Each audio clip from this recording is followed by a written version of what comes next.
The following clip is a highlight from the most recent episode of Tusk Talk. If you guys enjoyed this highlight, make sure to leave a like and a comment on this video, as well as check out the description below for a link to the full episode of Tusk Talk, where me and my buddy AJ touch on a wide range of topics. And if you guys want to see more, make sure to go over there as well. Add suggestions to what topics or what improvements we can make to the show. But guys, hope you enjoy this highlight, and I'll see you next time. Now, I'm going to throw a curveball at you, AJ.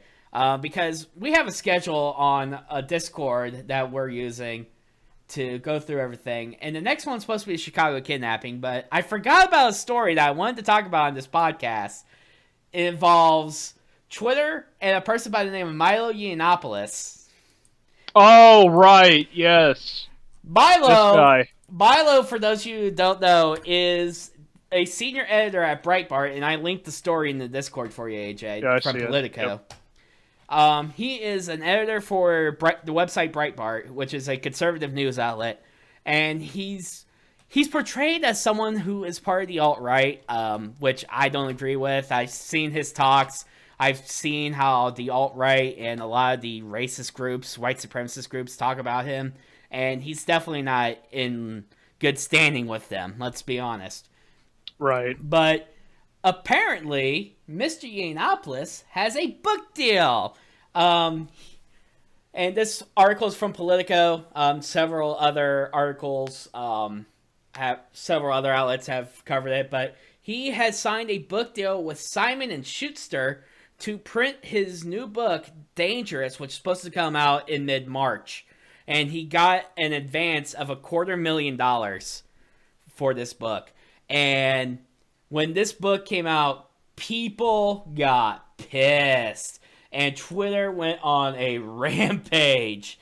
They went on such a rampage, and they said they were going to boycott this book. And when they did that, the book became one of the top sellers, if not the top selling book on Amazon for several hours. And in fact, if you look at Amazon's top-selling books so far, Milo, at least as of yesterday, his book, pre-ordering, by the way, it's not even out yet, but his book was still the #1 book in political commentary and humor in that category. And I kind of like your thoughts on this, AJ. And I want to start out... First off, what do you know about Milo? And second of all, do you think this book would have got pushed as hard as it did had it not been for this Twitter outrage? I think, well, first of all, I knew very little of him to begin with, and even now I still really don't know much about him, but at least I know a little bit more that he's kind of stuck between alt-right and crazy left, somewhere in the middle there. Yeah, he's a really conservative. He's a gay British conservative who is a Trump supporter. Yeah. He calls Trump daddy. He's been doing this for a year. It's just funny to me, and it's funny to a lot it's funny and disturbing that somebody... I don't particularly like the whole daddy thing. Yeah, it kind of weirds me out. But that kind of gives you an idea of what he's like. At least it's published on my birthday. Oh yeah, it does. I gotta pre-order that for you as an early birthday gift. Hell, I'll read it. But yeah, you don't know. You haven't known much about Milo, have you? Well, no, but if knowing a little bit about him now. He's kind of a loudmouth, isn't he? He's a loudmouth. He says what he wants. He says what he wants. He's very provocative. He will say things, and there's some stuff that I agree with him on, some stuff that I don't. He's very anti-feminist. He's very much. He looks at the facts. He looks at studies. He doesn't go based off feelings. In fact, he's known for saying, fuck your feelings. That's kind of his thing, is fuck your feelings, here's the facts. And to be honest, it's kind of a good way to look at it, because feelings kind of skew our way of thinking. And so he's not necessarily wrong. Yeah. I'm not saying that he's completely right, but he's not wrong either. Yeah. Truth always lies somewhere in the middle, I guess. But if you let your judgment be clouded by, well, I feel a certain way, so I must act a certain way, Yeah, exactly. But then it just kind of defeats the purpose of thinking. yeah, but what do you think about his book deal, like, and as popular as the book has become already? Well, it serves the troll. It serves Twitter. It's sweet justice for in terms of his case with Twitter, because he was banned from Twitter Yeah. because he kept baiting trolls to come out and start yapping at him, which Yeah. I'm surprised. And let's face it, with our president elect doing pretty much the same thing, why did he get banned? I think the big one. I think the big one was is that Milo, he was tied to the harassment that what's her name, Leslie something from the Ghostbusters. Yeah, Yeah, I she got remember harassed, something. and he got kind of blamed for pushing people towards her Twitter. So he got blamed for that, even though really none of the tweets I saw were really pointed Right. in that direction. There was just a bunch of people on Twitter who followed him that went, did their thing. But do you think the book would get as big as it is?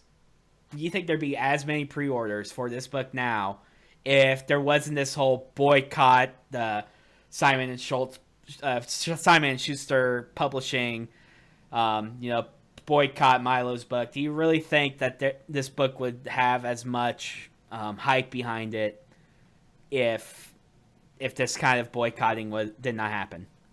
Well, no, but seeing as how he's a big political figure for being loud, it wouldn't surprise me that he would get just about as much hype for his book as anybody else.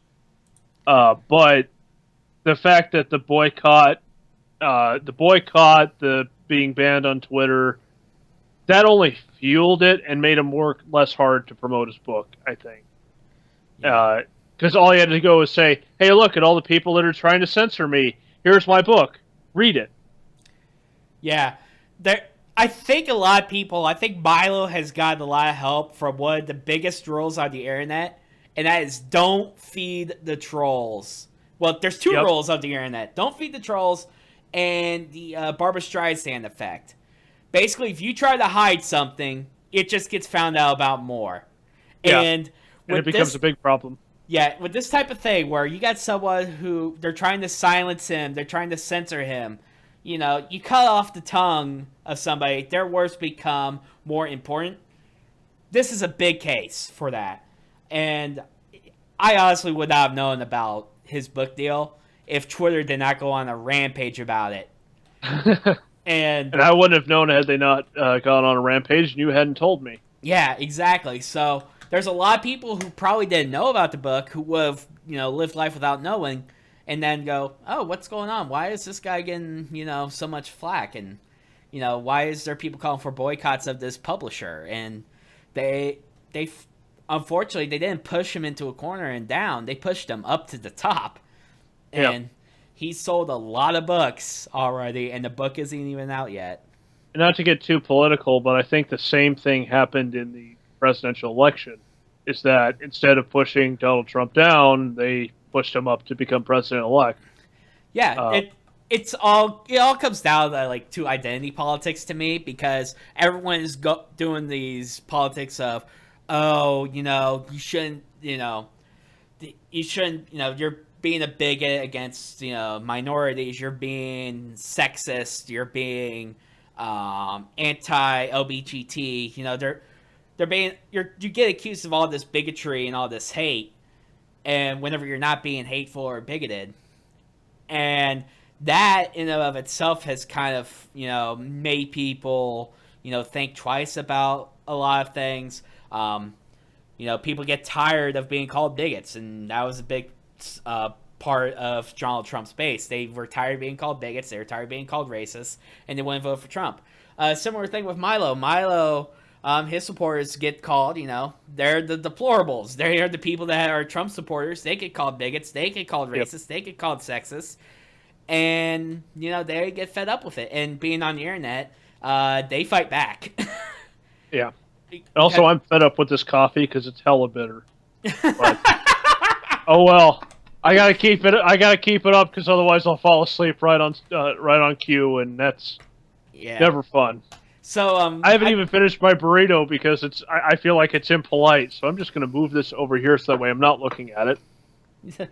By the way, Simon Schuster, the publisher of the book, did come out with a statement saying that they don't condone discrimination or hate speech in any form, but they've also said that they've always published books with a wide range of authors and varying and frequently controversial opinions to appeal to many different readers.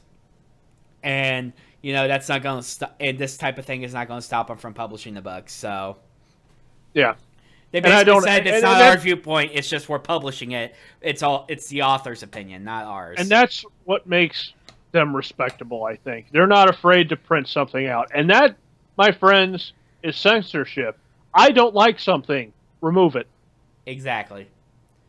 What? I don't like something. Remove it. I'm sorry, this is America, where I can wear my hat like the American flag. I can shit wherever I want. I can talk whatever I want. I guess I can't really shit it wherever I want. I can own 1 billion guns and probably get looked at by the FBI weird, but they can't do shit about it because Second Amendment, baby. Well, shit. I'll get that later. I just fell into the abyss. I had you on full screen for that. That was brilliant. Yes. Hold on a minute. Oh, Lordy. All the way in the back, too. God. Reach, AJ.